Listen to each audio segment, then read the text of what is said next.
Не знам дали и на вас ви се е случвало да си близък с някого с години и изведнъж да се отдалечите. Здравейте! Аз съм Ванко и добре дошли в моя канал. Днес искам да ви разкажа за едно такова приятелство, от онези детските, истински, шумни, весели. И как осъзнах, че е напълно нормално някои хора да не останат завинаги. Имах най-добър приятел от 1 до 7 клас. Всеки ден бяхме заедно. В училище, след училище, вечерите си говорехме по скайп и играхме на Майнкрафт. Смятах, че ще си останем приятели завинаги. Тогава това ми се струваше напълно възможно. После влязохме в една и съща гимназия. И макар да бяхме в една сграда, нещата постепенно се промениха. Започнахме да си общуваме по-рядко. След време само се поздравявахме по коридорите. Накрая прекъснахме връзка. Не сме се карали. Просто вече не бяхме онези деца, които се смееха по цял ден. Бяхме пораснали. Дълго време ми беше тъпо. Питах се, аз ли направих нещо?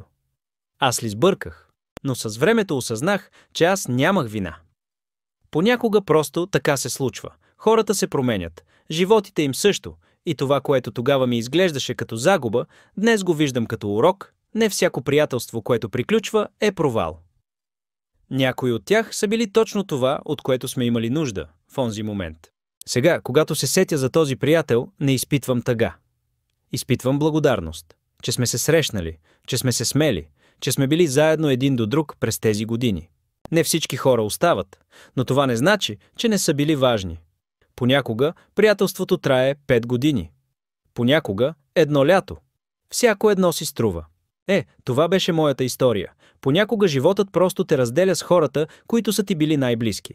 Не защото сте се обърнали един срещу друг, а защото просто сте поели в различни посоки. И това е напълно нормално. Ако сте преживели нещо подобно, ще се радвам да чуя вашите истории долу в коментарите. Дайте палец нагоре на видеото, абонирайте се за мен и ме последвайте в социалните мрежи. Ще се видим съвсем скоро. Чао!